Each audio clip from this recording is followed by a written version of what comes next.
They stole $15,000 from my stroke recovery fund to pay for their Hawaiian vacation while I was dying alone in the ICU. What I did when they came back destroyed their marriages, their careers, and their reputations so completely that 2 years later, they're still begging me for forgiveness.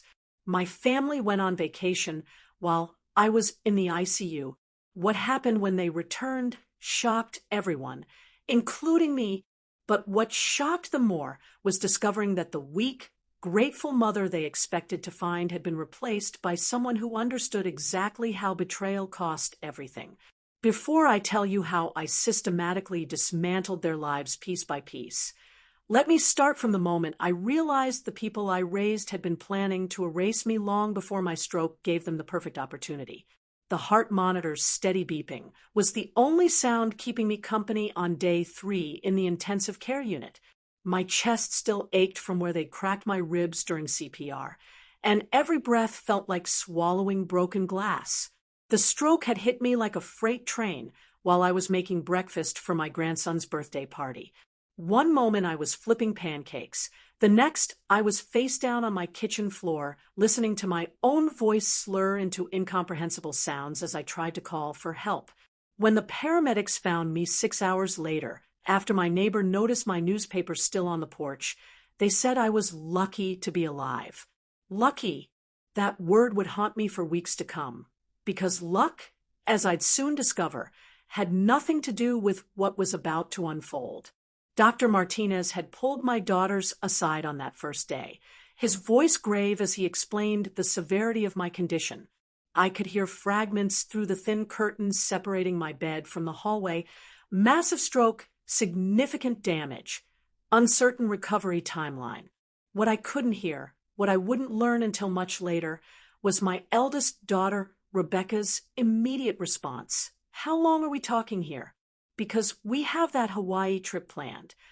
4 or 5 days, I drifted in and out of consciousness, each time hoping to open my eyes and see familiar faces. Instead, I saw rotating shifts of nurses who spoke to me with professional kindness, but whose eyes held that particular brand of pity reserved for patients whose families never visit. Nurse Jennifer, a woman about my daughter's age with kind eyes and gentle hands, would sit with me during her breaks. She never asked where my family was, but I could see the question in her expression every time she checked my vitals and found me staring at the empty visitor's chair. On day 6, when I was finally coherent enough to stay awake for more than an hour at a time, I asked Jennifer if she could help me call Rebecca.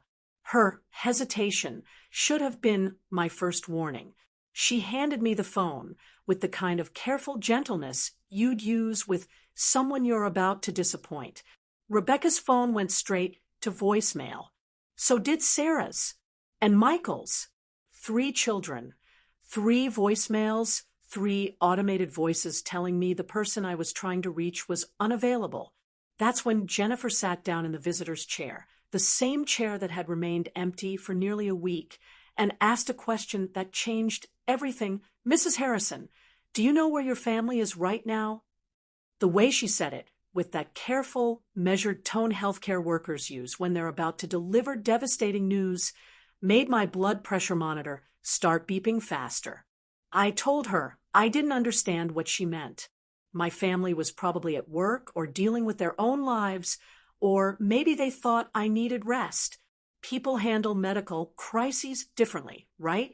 Jennifer pulled out her phone and showed me something that made my world tilt sideways.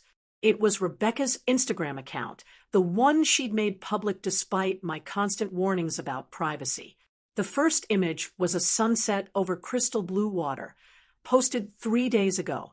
The caption read, "Sometimes you just need to disconnect and recharge. Maui is calling." The hashtags were even worse. I scrolled through 5 days of posts with trembling fingers.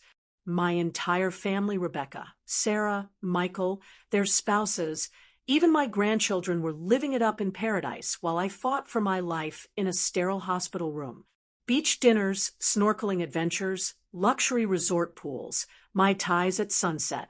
Every single moment of joy they were experiencing had been purchased with the knowledge that I was lying unconscious in an ICU bed. But it wasn't just the vacation that shattered something fundamental inside me. It was the timing. Dr. Martinez later told me they delayed the trip by 2 days, not out of concern for my recovery, but to meet with hospital financial services about my insurance coverage and to ensure someone had signed the necessary paperwork for my continued care.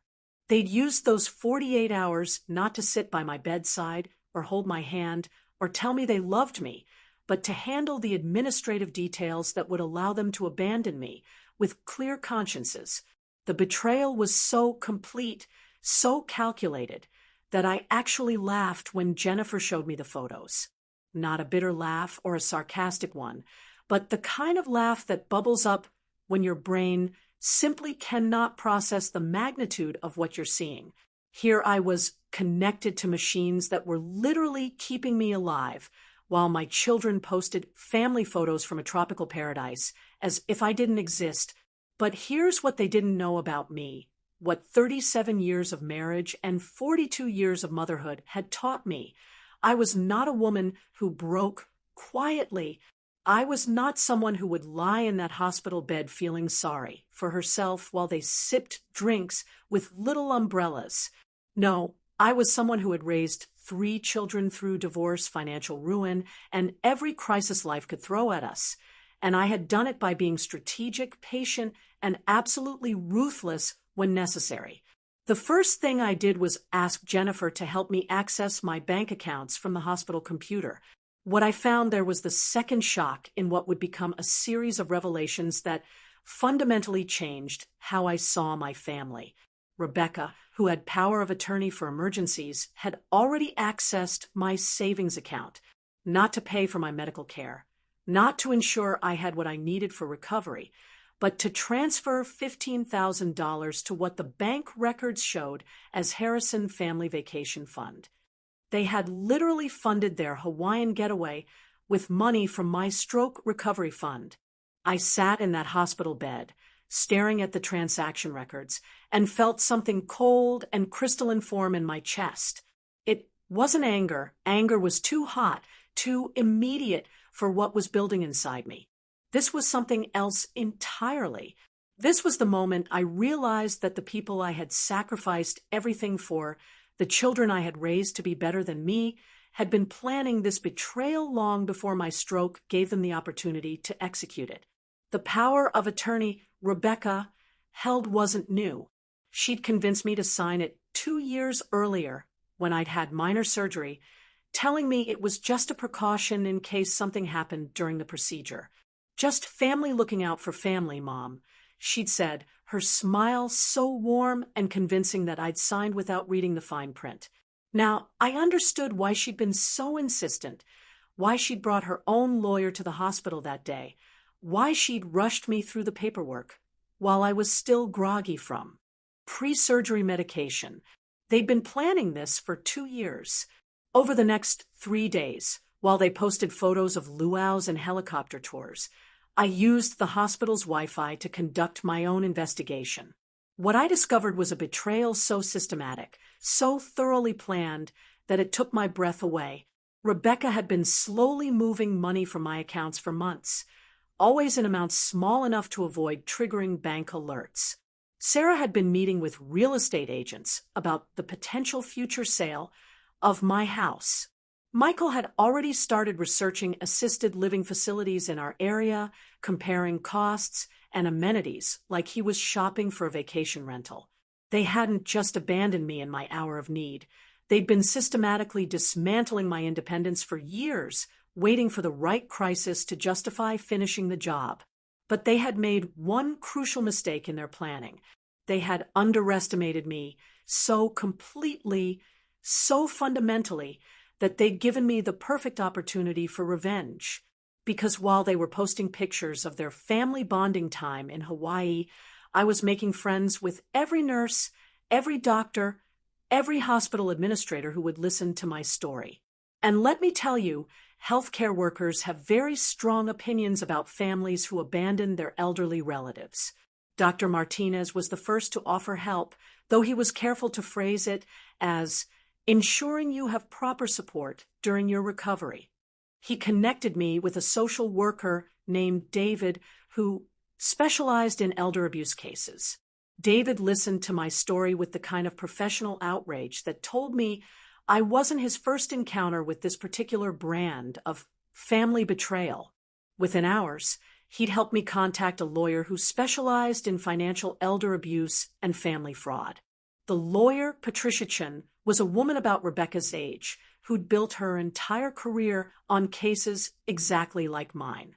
She visited me in the hospital on day 8 of my stay, armed with paperwork and a recording device, and walked me through every legal option available. The power of attorney Rebecca held, while legally executed, could be challenged on the grounds that she was using it against my best interests and without my knowledge. The money transfers could be reversed. The real estate consultations could be evidence of fraud. But Patricia also told me something that made my heart race with possibilities I hadn't considered. Mrs. Harrison, you have more power in this situation than you realize. The fact that they documented their vacation so thoroughly while you were hospitalized gives us incredible leverage. Public opinion alone could destroy their reputations. And that's before we even get to the legal ramifications. That's when I understood that my revenge wouldn't just be about getting my money back or maintaining control of my own life. It would be about showing them exactly who they were dealing with and ensuring they never again mistook my kindness for weakness. The plan I developed over those final 3 days in the hospital was elegant in its simplicity. I would let them return from vacation, thinking they held all the cards. I would let them believe their plan had worked perfectly, and then, when they least expected it, I would show them what it felt like to have your entire world disappear overnight. First, I had Patricia reverse every single financial transaction Rebecca had made using the power of attorney. Every penny that had been moved was moved back, plus penalties and interest that would teach them a lesson about stealing from their mother. But I didn't stop there. I had Patricia draft new power of attorney documents that specifically excluded all 3 of my children from any financial decisions on my behalf, and I named David, my social worker, as my advocate instead. Next, I asked Dr. Martinez to recommend a private care service for my recovery, not because I needed extensive care, but because I wanted witnesses. Professional witnesses who could document my complete competency and independence, witnesses who could testify that I was making all my own decisions with a completely sound mind. The third part of my plan was the most satisfying.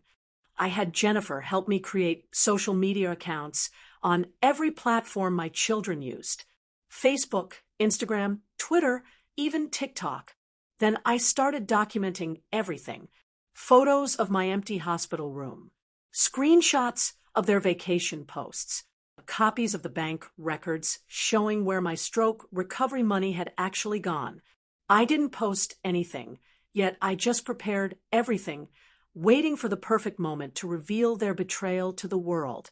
But the fourth part of my plan was the masterstroke, the detail that would ensure they understood exactly how thoroughly they had underestimated me.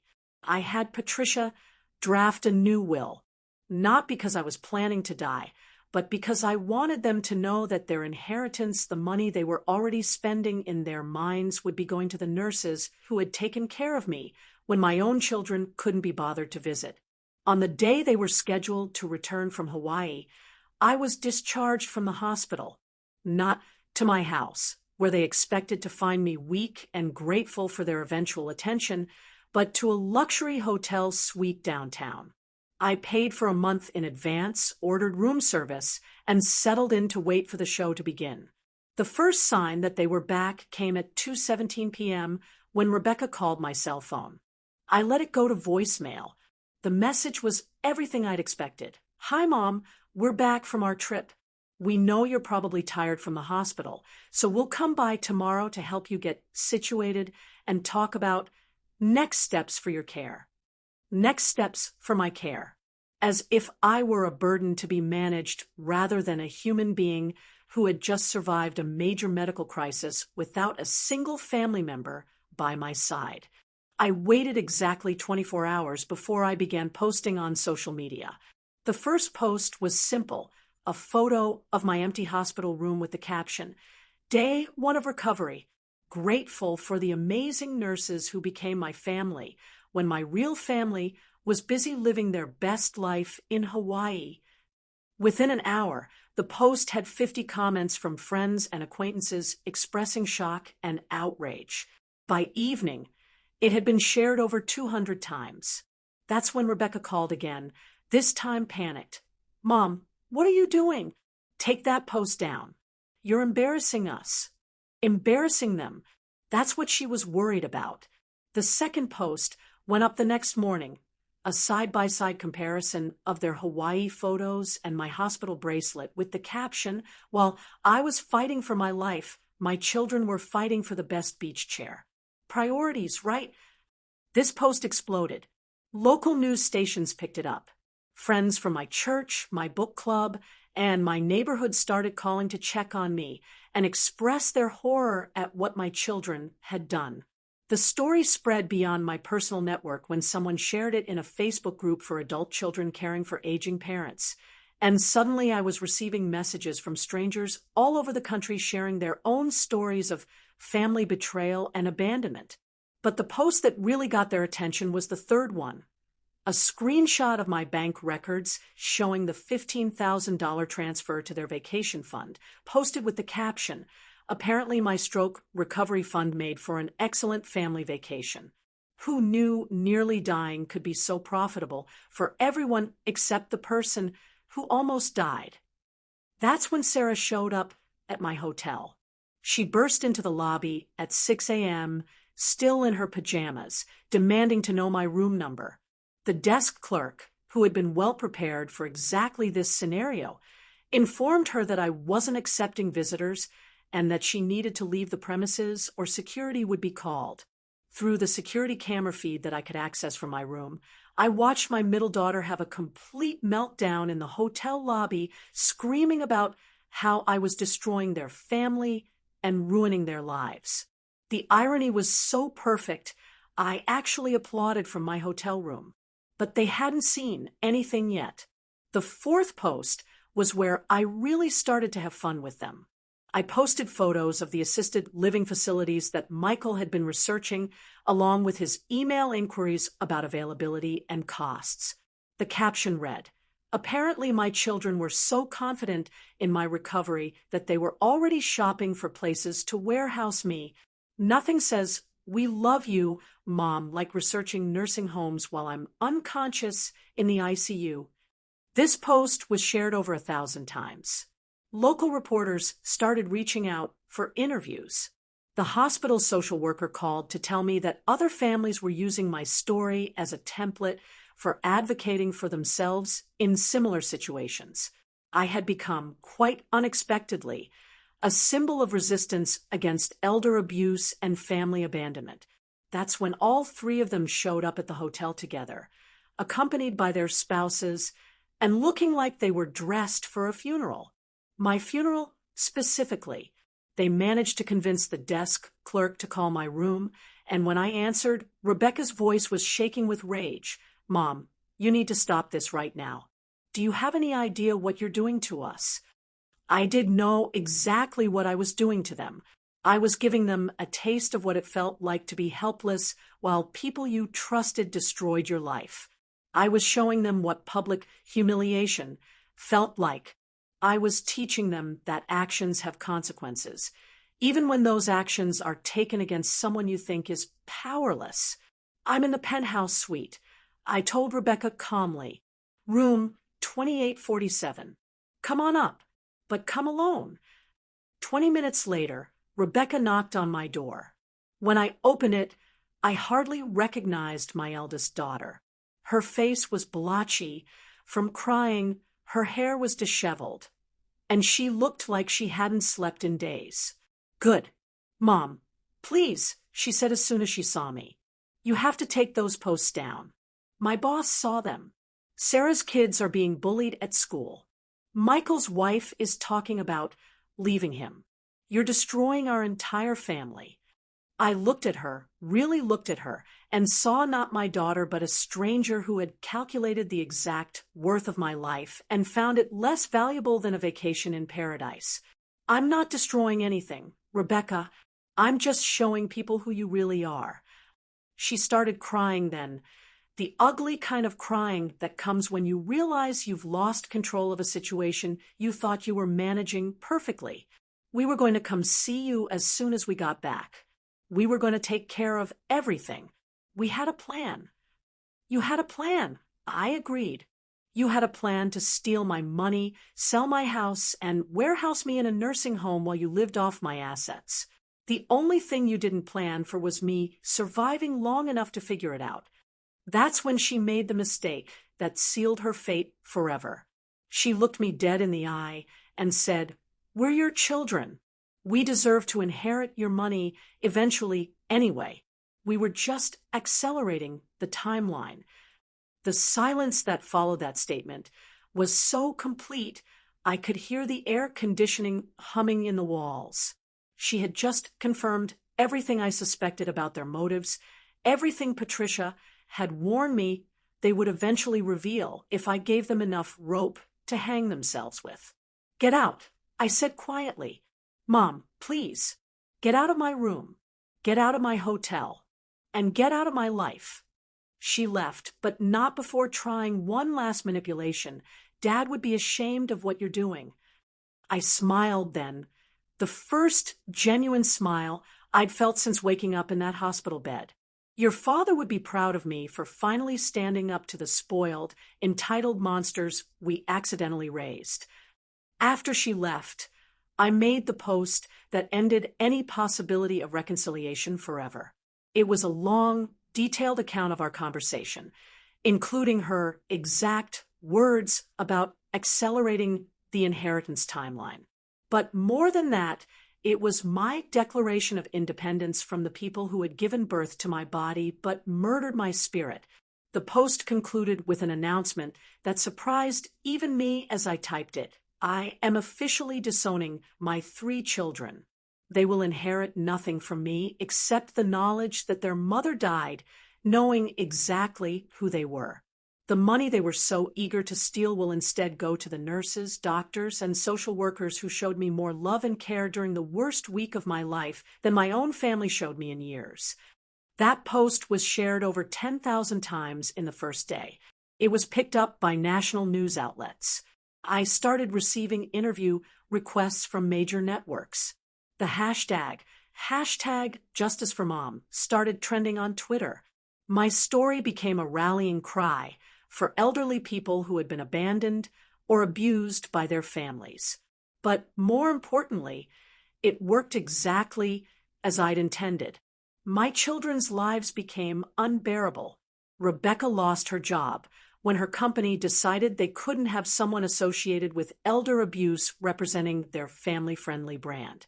Sarah's husband filed for divorce, citing the public shame and his inability to trust her judgment about family loyalty.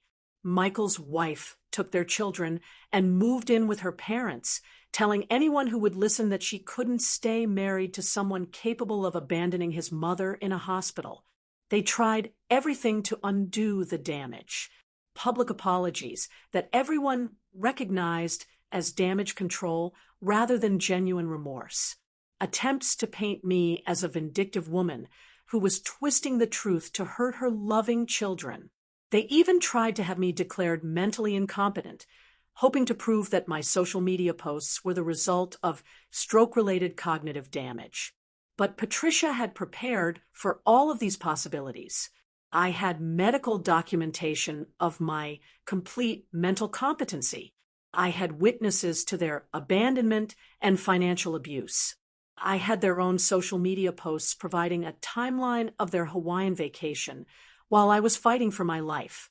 Most importantly, I had public opinion on my side, and public opinion, once it turns against you, is nearly impossible to change. The legal proceedings took 6 months to fully resolve. In the end, I recovered every penny they had stolen, plus damages and attorney fees. The power of attorney was permanently dissolved. My will was updated to ensure they would never benefit from my death. But the real victory wasn't financial. It was watching them realize that the mother they had taken for granted, the woman they had written off as weak and manageable, was actually someone who could destroy their lives as easily as they had tried to destroy mine. 2 years later, I'm living in a beautiful condominium in a retirement community that I chose for myself. Not because I need care, but because I enjoy the social activities and the sense of community. I volunteer at the hospital where I was treated, advocating for patients whose families abandon them in their most vulnerable moments. I've written a book about my experience that became a bestseller and has helped thousands of people recognize and escape family abuse. My children have all attempted to reconcile with me at various points. Rebecca sent flowers on my birthday with a card begging for forgiveness. Sarah called on Mother's Day crying and promising she had changed. Michael showed up at my book signing last month looking desperate and defeated, asking for just 5 minutes to explain. I declined them all, not out of ongoing anger, but out of complete indifference. They had shown me who they were when they thought I was powerless, and I had shown them who I was when they gave me the opportunity. We were even now, and I had no interest in pretending we could ever be anything more than strangers who shared DNA. The hardest part of this entire experience wasn't the betrayal or the abandonment or even the public humiliation I endured in those first few days after my posts went viral. The hardest part was accepting that the people I had loved most in the world were capable of treating me as less than human when it served their purposes. But once I accepted that truth, everything else became surprisingly easy. I learned that you don't have to forgive people who hurt you intentionally. You don't have to maintain relationships with people who see you as a burden rather than a blessing. You don't have to accept abuse just because it comes from family. Most importantly, I learned that sometimes the most loving thing you can do for yourself is to walk away from people who don't deserve access to your love. My story went viral because it resonated with millions of people who have experienced some version of what I went through. Adult children who see their aging parents as inconveniences rather than individuals. Families who treat inheritance as something they're entitled to rather than something they should be grateful to receive. People who mistake kindness for weakness and assume that love means never having to face consequences for your cruelty. But my story also resonated because it showed that powerless people aren't actually powerless when they refuse to accept powerlessness. I had been abandoned, betrayed, and financially abused by my own children, but I still had choices. I could choose to expose their behavior. I could choose to protect myself legally and financially. I could choose to build a new life that didn't include people who had proven they didn't deserve to be part of it. The woman who nearly died in that ICU bed 2 years ago was someone who had spent her entire life putting other people's needs before her own. Someone who had taught her children that family loyalty meant accepting any treatment because blood was thicker than water. The woman I became after that experience understands that blood means nothing if it's not backed up by love, respect, and basic human decency. I don't regret the choices I made after discovering my children's betrayal. I don't regret the public exposure that destroyed their reputations and relationships. I don't regret cutting them out of my life permanently or ensuring they'll never profit from my death. Every single action I took was a natural consequence of actions they chose to take first. They gambled that I would be too weak, too grateful, or too emotionally dependent on them to fight back when they betrayed me. They lost that gamble spectacularly, and they lost it in front of the entire world. That wasn't my cruelty. That was their miscalculation.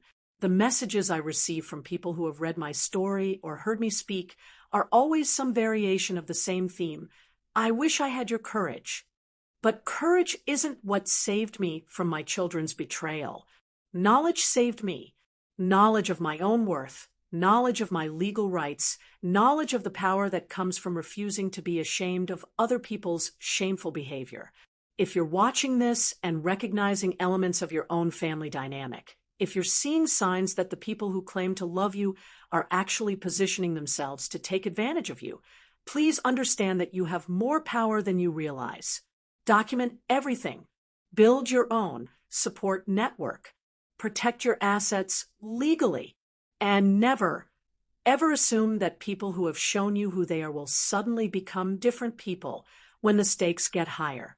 My family went on vacation while I was in the ICU, and what happened when they returned shocked everyone, including them. They expected to come home to a grateful, weakened mother who would be thankful for whatever scraps of attention they were willing to throw her way. Instead, they came home to discover that their mother had died in that hospital bed, and in her place was a woman who understood exactly what she was worth and exactly what they deserved. The shock wasn't just that I had survived their abandonment. The shock was that I had thrived because of it, that I had used their betrayal as fuel to build a better life than any life that included them could have ever been. They taught me that I didn't need them, and I taught them that they couldn't survive without the reputation, relationships, and financial security their betrayal had cost them. That, it turns out, was the most valuable lesson any of us learned from the whole experience. Some people are in your life to teach you who you are, and some people are in your life to teach you who you're not. My children taught me that I am not someone who accepts disrespect disguised as love. I am not someone who values peace over justice, and I am not someone who will sacrifice my dignity for other people's comfort. They also taught me that they are not people who deserve access to my love, my resources, or my life. That lesson was painful but necessary, and I'm grateful to them for teaching it to me clearly enough that I could never pretend to misunderstand it. The woman who almost died in that hospital bed was someone other people happened to. The woman who destroyed her children's lives in response was someone who happened to other people. I know which version of myself I prefer, and I know I'll never go back to being someone who mistakes martyrdom for motherhood ever again. My family went on vacation while I was in the ICU. What happened when they returned shocked everyone, but it shouldn't have. When you abandon someone who loves you, you shouldn't be surprised when they stop loving you back. When you betray someone who trusts you, you shouldn't be shocked when they stop trusting you back. And when you treat someone as disposable, you shouldn't be stunned when they dispose of you first. The only surprising thing about my story is that it took me 73 years to learn that lesson. But I learned it thoroughly, and I learned it permanently, and I learned it in a way that ensured my children learned it too. That's what real consequences look like. And that's what happens when people who think they hold all the power discover they've been playing chess with someone who was always 10 moves ahead. They wanted me to disappear quietly so they could inherit my life without the inconvenience of waiting for my death. Instead, I disappeared loudly, completely, and permanently, taking their futures with me. When I went, the shock wasn't that I was capable of such thorough revenge. The shock was that they were so blind to who I really was that they handed me every tool I needed to destroy them, and then acted surprised when I used those tools exactly as effectively as any mother would have taught them to expect. Please subscribe.